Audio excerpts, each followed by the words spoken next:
Some 10 miles west of Harwich, in Essex's old Tendring Hundred, is a unique area with a fascinating history. 300 years ago, London draper Edward Rigby acquired the Mistley estates by Act of Parliament and built a village called Mistley Thorne. His son inherited everything in 1732, considerably increased his fortunes, and made extravagant plans to develop the village as a spa. This circular basin with its swan fountain was the only idea to materialise. Rigby had embezzled huge sums of money, was relieved of his high public office in 1782 and died 6 years later. The family seat, Mistley Hall, which had grown from a modest two-wing house to an impressive mansion, was sold in 1835 owing to the burden of accumulated debts, and pulled down in 1840. And the Adam Church was demolished 70 years after Rigby's costly embellishments, except for its twin towers, which fortunately have served well as excellent landmarks to shipping. Mistley Green's cottages were built by Rigby's descendants to house their retired estate workers, more thoughtful than his old spa scheme. Unhappily, in the late 17th century, the local community were terrorised by one Matthew Hopkins, the notorious witch-finder general. His victims were unceremoniously hanged on the green. Welcome to Schiddinchav.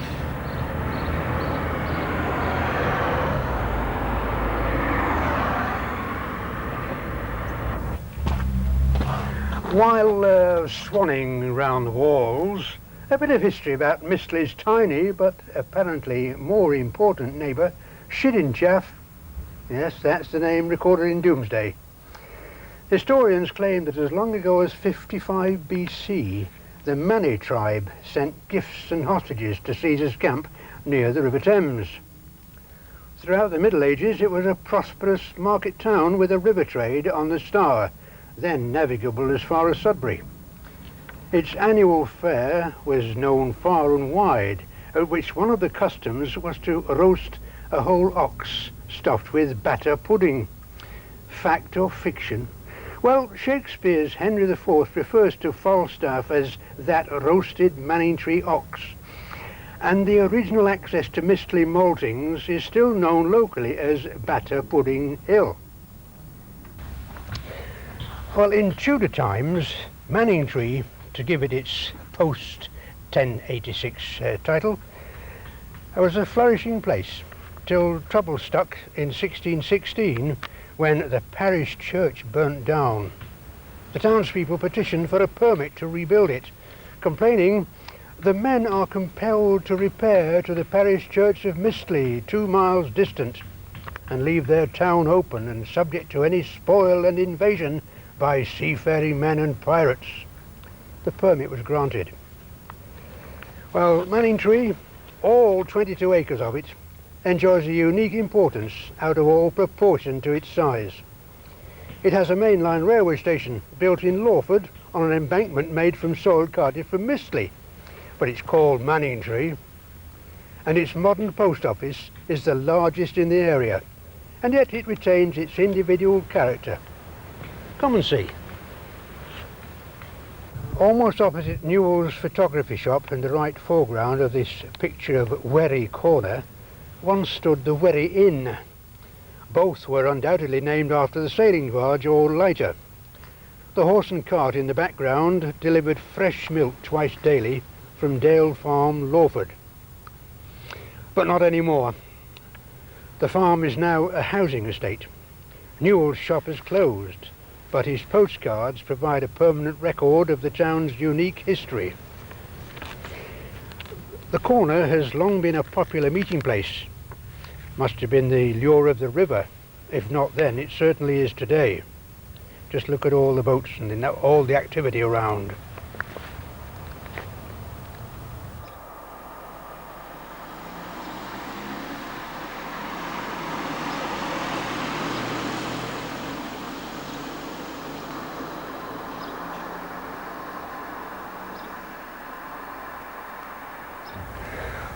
Walking up Werrig Corner and turning right into High Street, looking west. This picture was taken around about 1914.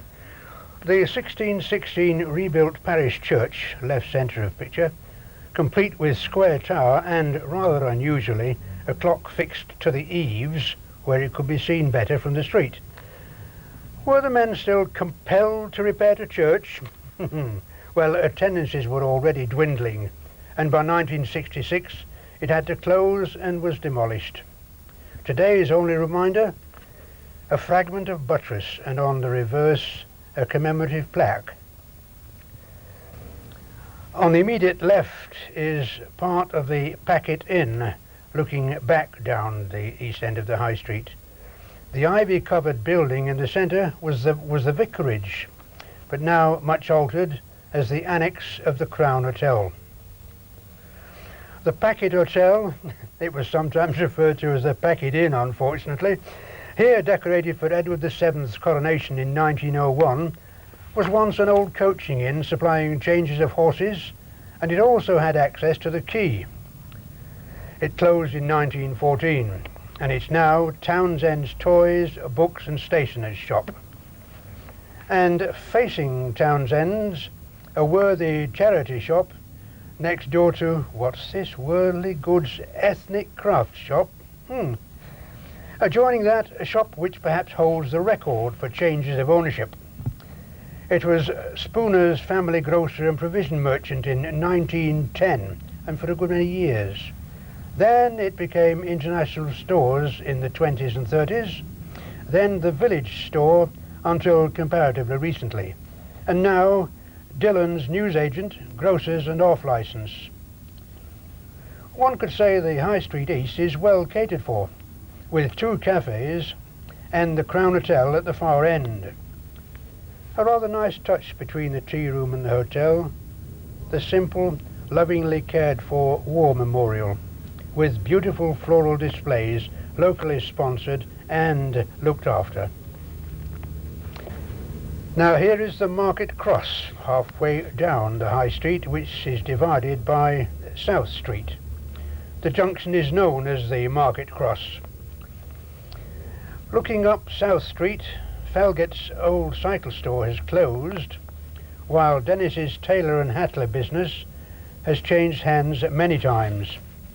It became the Co-op Gents Outfitters, then a pet shop, then a florist's, and now it's a branch of R. Gwinnell and Sons, funeral directors. Looking now west up the rest of High Street is the King's Head on the right-hand corner, which has changed appreciably after its demolition in the 70s. The cross is now pleasantly upmarket with High Street Delicatessen and the Manningtree Cellar. Modern version of the old inn? Could be. Now looking round back towards the east, but still in Market Cross, this building, plumb in the centre of Market Cross, used to be the fire station, probably in the 30s at a guess. It was previously in Key Street and has since returned there. The retained fire service had 15 volunteers in the 1940s. I don't think the van behind them was a green goddess, but it was an old one anyhow. The 1997 crew are ready for action. If we'd asked them to lay this on specially, nobody would have believed us, so we didn't. High Street, west of the Cross, 1910. The building on the left had been the Corn Exchange until 1875 and was subsequently used as a public hall. Afterwards it became in turn a furniture store, a dance hall, a Catholic church, and now a branch of the Colchester Public Library. Next to it were the old post office, the front premises of Alston's Brewery, and Barclays Bank, here seen with the cab outside. Today the only original frontage is the fine library building. The remainder have altered almost beyond recognition.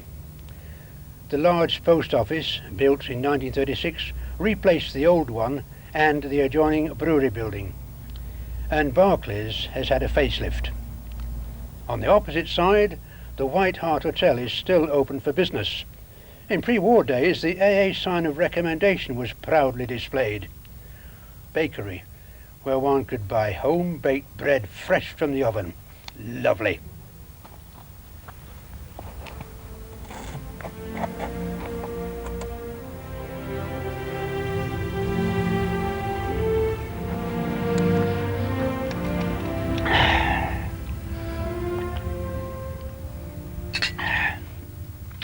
Well, we've had a then and now look at a very small town with a very big heart.